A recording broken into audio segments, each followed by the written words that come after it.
Chlape, v pohodě? Moc ne. Pojď za balancanitku nebo něco? Asi radši jo, no. Jo? Děkuju.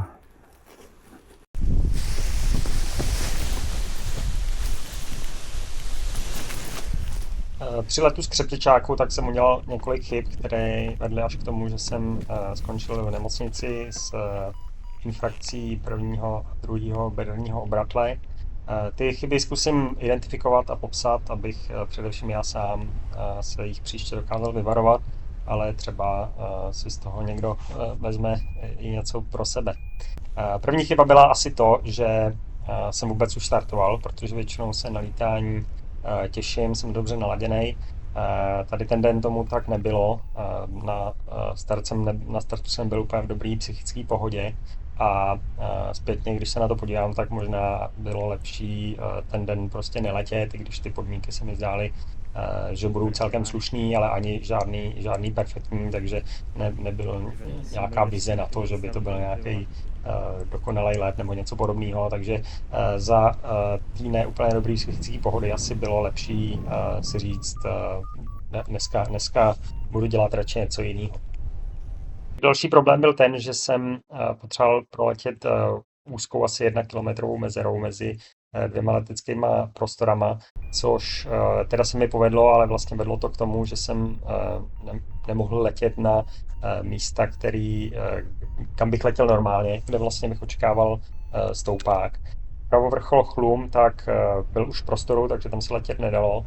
Vlevo byl hřeben s vrcholem Kleť, kde by to, myslím, dobře fungovalo, a který sice v prostoru nebyl, ale problém by byl, že pokud bych se tam nezvednul, tak tam vlastně bych musel přistát taky v prostoru. Což třeba Ondrovi Procházkovi se stalo na X-Alps a dostal za to velmi výraznou penalizaci. Tady v tom případě asi by to zase nebyl takový problém, kdybych prostě 50-100 metrů nad zemí jenom doklouznul někam přistát do leteckého prostoru, tak myslím asi, že by z toho nikdo drama nedělal. A prostě tady to v tom mojem uvažování hrálo roli a proto jsem vlastně neletěl na logické místo, kam bych letěl normálně, kdyby tam ten prostor nebyl. Dostal jsem se do údolí profukovaného, kde samozřejmě to moc nefungovalo. Našel jsem tam konečně nějaký stoupák, ten mě zase začal snášet do prostoru, takže jsem ho musel opustit a letět dál, ale to vlastně nebyl nějaký důvod toho, proč došlo k té nehodě. Za primární důvod bych označil to, že jsem si už dlouho předem vyhlídl louku na přistání, která se mi zdála perfektní. Jo, byla velká, posekaná, orientovaná proti větru, nebyly na ní žádný dráty, byla blízko u cesty a už celkem dlouho dopředu jsem si ji vybral, že pokud se nezvednu, tak tam přistanu a na tu louku jsem se zafixoval. A tady to bych řekl, že byla ta úplně největší chyba, protože za normálních podmínek tak by to na tu louku, myslím, s malou rezervou vyšlo, ale tím, že jsem byl na místě, kde se dal čekat, že tam bude klesák a já jsem to v podstatě i čekal, ale byl silnější, než jsem předpokládal, tak jsem samozřejmě včas to měl přehodnotit, vybrat si jinou louku na přistání, která tam byla a kde ještě třeba minutu před tím nárazem, tak jsem vlastně mohl přistát kamkoliv jinam a bylo by to všechno bez problémů. Takže to bych označil za tu největší chybu.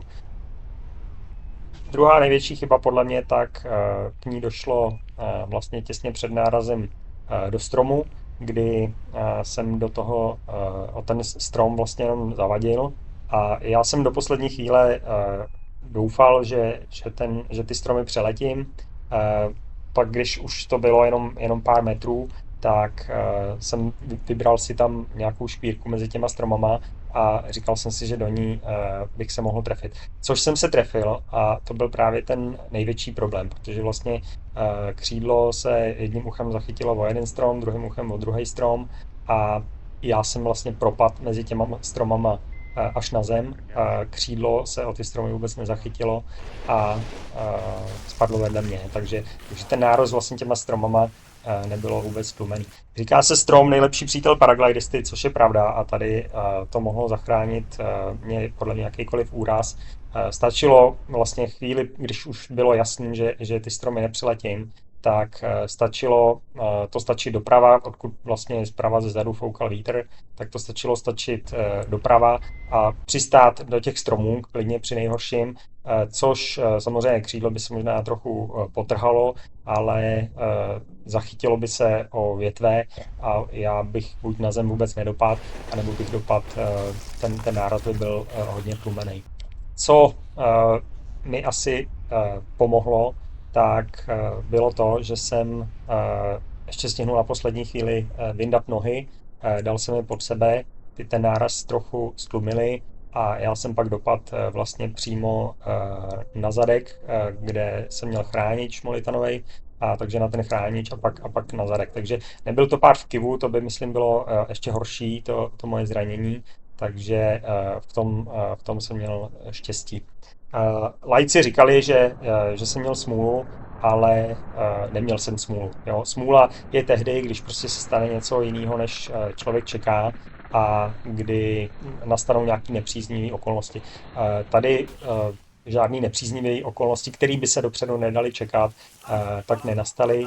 Chvilku vlastně před tím přistáním nebo před tím nárazem, tak tam byl zhruba 4metrový klesák, který samozřejmě, pokud by tam nebyl, tak bych ty stromy přeletěl a ještě bych se stihnul otočit proti větru, ale jak už jsem říkal, s tím se dalo počítat, takže byla to jednoznačně moje chyba.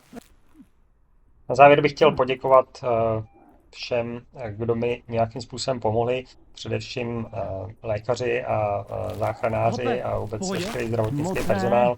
Samozřejmě i pán, který ten pád viděl a zavolal mi rychlou záchrannou službu. Tady letíte, ty krávo, teď jsem viděl akorát ten padák padnout. A můžete dýchat všechno v pohodě? Dýchat můžu, no. Co je sanitka, 150? 112 zavolejte, to je 112. asi nejlepší.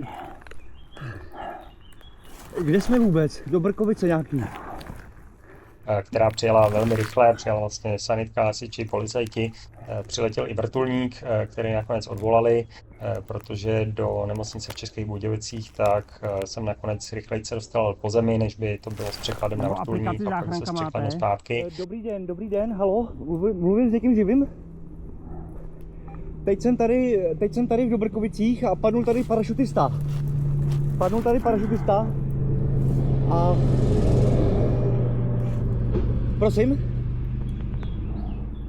No tady ze stromů se zasek a padnul tady vedle silnice jako na zem, necítí se dobře, tak mě požádal, mluví se mnou, dejchá, mluví se mnou, ale říkal, že radši ať zavolám takhle pomoc. Takže těm všem děkuju i paraglidistům, ať už z blízkého okolí nebo i z daleka, který mi nabídli svoji pomoc. Děkuju především Denisce, která mi zbalila křídlo. Do Brkovice, já tady neznám adresu, ale je tady koňárna taková. Dobrkovický mlýn.